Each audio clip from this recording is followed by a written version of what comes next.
Huge tasty teacher. Yummy.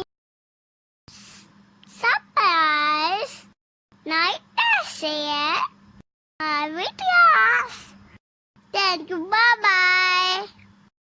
बिस्मिल्लाहिर्रहमानिर्रहीम। अस्सलाम वालेकुम। उम्मीद है आप सब खैरियत से होंगे। आज हम बनाएंगे पेड़ा खोया। तो इसके लिए हमें चाहिए ये दूध लिया है 2 किलो। इसको पहले हम इसका खोया बना लेते हैं, फिर हम इसे पेड़े बनाएंगे। तो इसको अब हम पकने के लिए रख देते हैं।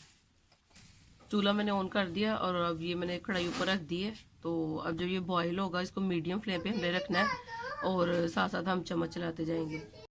ये देखे दूध हमारा बॉयल हो गया।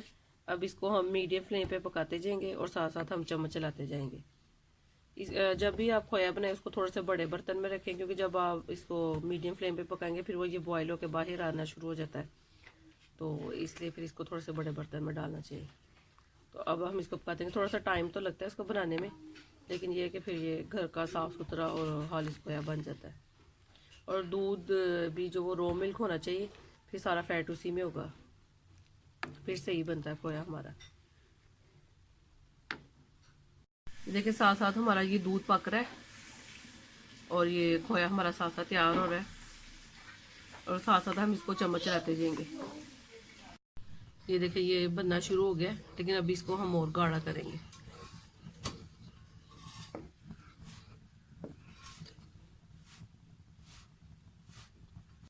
ये देखिए खोया हमारा तकरीबन तैयार है। बस इसको हम 2-3 मिनट और पकाएंगे। और अब इसमें ये 1 चम्मच में देसी घी डाल रही हूँ।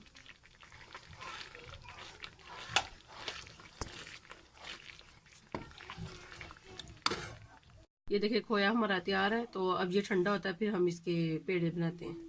ये देखिए खोया हमारा ठंडा हो गया। अब इसमें आधी चाय का चम्मच पिसी हुई इलायची है और 1 चाय का चम्मच चीनी है, ये डाल रही हूँ। खोए में वैसे भी थोड़ा सा मीठा होता है, इसलिए चीनी मैं कम डाल रही हूँ, लेकिन अगर आप डालना ज़्यादा चाहते हैं अपने टेस्ट के हिसाब से तो ज़्यादा डालें। अब इसको हम मिक्स करके फिर इसके पेड़े बना लेते हैं। ये देखिए ये हमारी चीज़ें मिक्स हो गई हैं इसमें, तो अब हम इसके पेड़े बना लेंगे।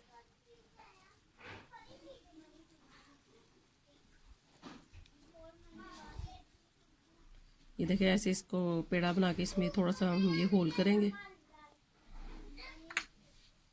और इसके ऊपर ये फिर मैं पिस्ते लगा दूंगी। आप चाहे पिस्ते लगा लें, बादाम लगा लें, जो मर्जी लगा लें। ये देखिए मज़ेदार से हमारे खोए के पेड़े तैयार हैं। आप भी इस रेसिपी को ज़रूर ट्राई कीजिएगा और कमेंट करके बताइएगा ये कैसी बनी। अपना बहुत ख्याल रखिएगा, दुआओं में याद रखिएगा। अल्लाह हाफिज़।